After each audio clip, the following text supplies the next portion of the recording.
All right, I got your tickets. Everybody's bags ready? Where are we going? You're going to Scandinavia. Why are we going to Scandinavia? You guys are going to boarding school. Why are we going to boarding school? So me and your mom can get some time alone together. But don't worry, it's only till you're 18. والذين يقولون ربنا هب لنا من أزواجنا وذرياتنا قرة أعين وجعلنا للمتقين إماما.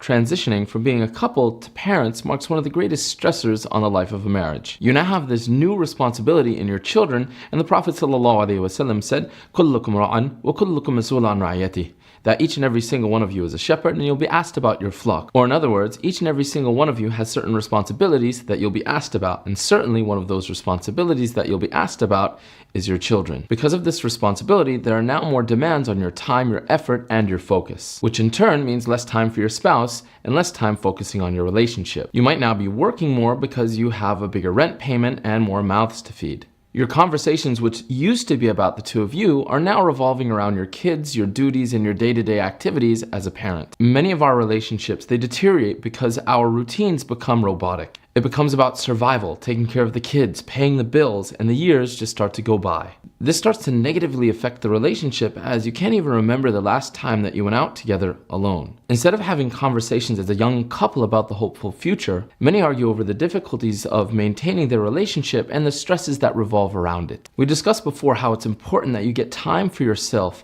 as the Prophet ﷺ said, إِنَّ لِرَبِّكَ عَلَيْكَ حَقًّا وَإِنَّ لِنَفْسِكَ عَلَيْكَ حَقًّا وَلِأَهْلِكَ عَلَيْكَ حَقًّا, that your Lord has a right over you, that you have a right over yourself, and that your family has a right over you. Part of giving ourselves our right and our spouses their right is that we find time to spend with one another. The reality is that if you can't find time to talk together, eat together, laugh together, or be intimate with one another, it's likely that you're doing more harm than good to your marriage. So how can we tend to our children, our jobs, our households, and all of our daily duties while still taking time to care for this relationship? First is that we have to find at least 15 minutes every day to talk to each other alone without distractions. This means no phone, no TV, no checking Facebook or Instagram. This means no kids and no talking about kids. This means avoid talking about work and other obligations and just focusing on having quality conversations where you bond with one another. Another thing that you can try to do is have a date night once a week, every other week, or even just once a month. You are more than just parents, and going out alone oftentimes helps you to remember this. Next is that you should spend some quality time together by doing certain activities together. Learn together, exercise together, pick up some sort of creative activity that you can do with one another. Find some activity that you can do as a couple that will allow you to get your minds off of all of the other things that are going on in your lives. Number 4 is to let the kids sleep in on the weekends. Enjoy those early hours of peace and quiet together and utilize that as time to do some bonding. 5 is that if you have the facility to do so, allow your children to play outside while you get some alone time watching from afar.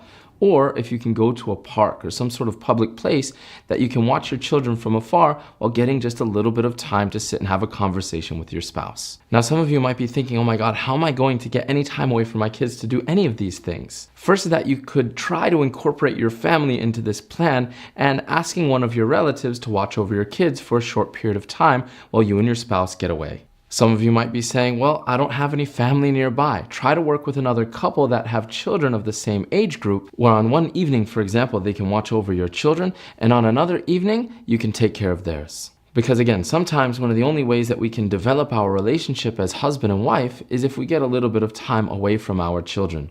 And if we can find another couple that is going to assist us in doing this while we assist them, this is even better. The health of your family is going to be dependent upon the health of your marriage. And a healthy marriage, no matter how old it is always going to need continual time for development. And that means getting time alone. And you shouldn't have to send your kids to Scandinavia in order to get it.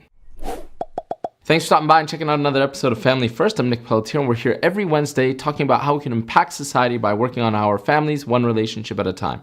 If this is your first time, we'd love to have you subscribe. And if you like this content, definitely check out the Patreon link below and consider becoming a financial contributor to all of these good efforts. You can always follow us on Facebook, Twitter, Instagram, Snapchat as well. Again, we're here every single Wednesday. Thank you for stopping by, and we'll see you next week.